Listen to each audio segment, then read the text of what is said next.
तो आईलॉक method basically lock method की तरीके से ही काम करता है।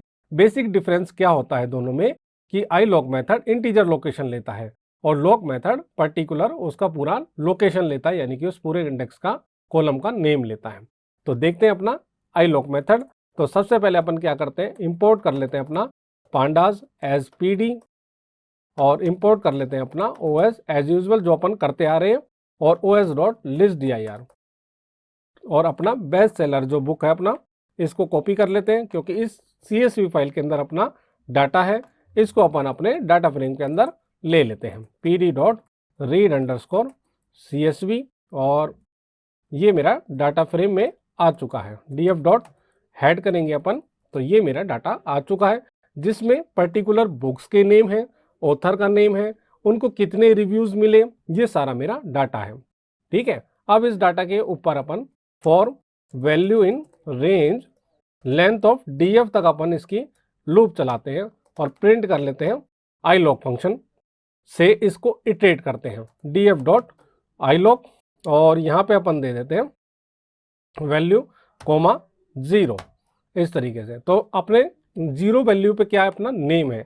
अब अपने को इंटीजर लोकेशन देनी है, अपने को पूरा पर्टिकुलर नेम नहीं लिखना, अब अपने को इंटीजर लोकेशन देनी है विच इज नेम। ठीक है, 1 लोकेशन पे क्या है अपना ऑथर, सेकंड लोकेशन पे रेटिंग, थर्ड लोकेशन पे reviews as so on.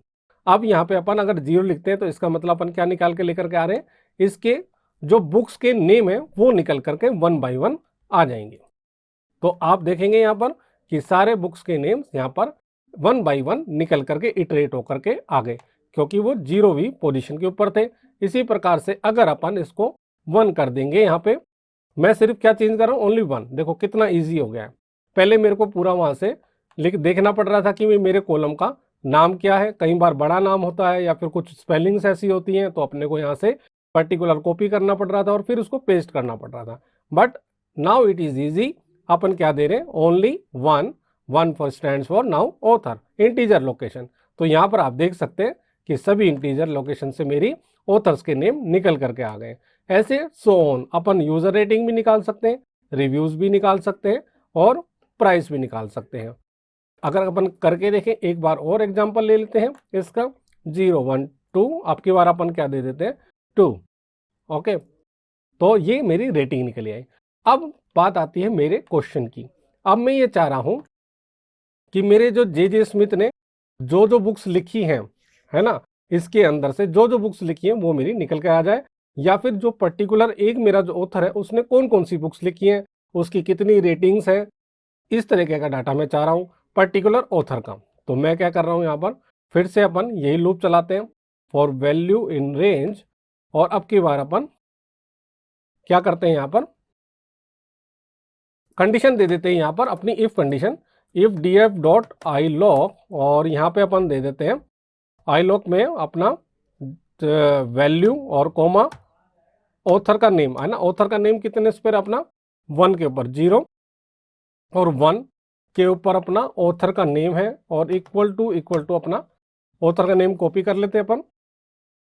For example J Smith, कि जे स्मिथ ने कौन कौन सी बुक्स लिखी हैं वो अपनी निकल करके आ जाए, ऐसा अपन चाह रहे हैं कि जे स्मिथ ने कौन कौन सी। अब मैंने कह दिया कि वैल्यू 1 और प्रिंट कर दिया मैंने df.ilock और उस पर्टिकुलर बुक का नेम, तो बुक का नेम कितने पर है अपना 0 के ऊपर। ठीक है, तो आई होप ये सही होगा। तो इसने जे स्मिथ ने कौन सी बुक लिखी, 10 day green smoothie cleanness, that is the book which is written by the J Smith. ठीक है, ऐसे ही आपको पर्टिकुलर किसी और ऑथर का भी देखना है, तो अब आपको सिर्फ क्या करना है, जस्ट ऑथर का नाम चेंज कर देना है। ठीक है, यहाँ पर, ठीक है, यहाँ पर ऑथर का नाम चेंज कर देना। अब ये देखो यहाँ पर आ गई इनकी बुक्स के नाम। अब इन बुक्स की रेटिंग क्या क्या थी, अगर वो भी आपको चाहिए तो अपन क्या करते हैं, df.ilock वैल्यू कोमा रेटिंग कितने नंबर पे, बस वही अपने को देखना है, 0 1 2 नंबर पे इनकी रेटिंग्स है। तो 2 नंबर के ऊपर इनकी रेटिंग्स भी आ गई कि ये वाली बुक का नाम है और 4.6 इसको रेटिंग मिली है, ये बुक का नाम है ये वाली, और किसने लिखी है, पर्टिकुलर स्टीफन किंग के द्वारा लिखी गई ये बुक्स है। तो ऐसे करके अपन पर्टिकुलर बुक्स के नाम निकाल के लेकर के आ सकते हैं। और अगर उनका जनरी भी आपको जानना है कि फिक्शन है या नॉन फिक्शन है, तो वो भी अपन इसी के अंदर कर देते हैं कि फिक्शन है या फिर नॉन फिक्शन है। तो df dot iloc value comma fiction कितने नंबर पे है, 0 1 2 3 4 5 एंड 6 नंबर के ऊपर, तो 6 नंबर ही डाल देते हैं यहाँ पे सीधा। तो ये देखो फिक्शन फिक्शन यानी कि पर्टिकुलर फिक्शन मूवी है।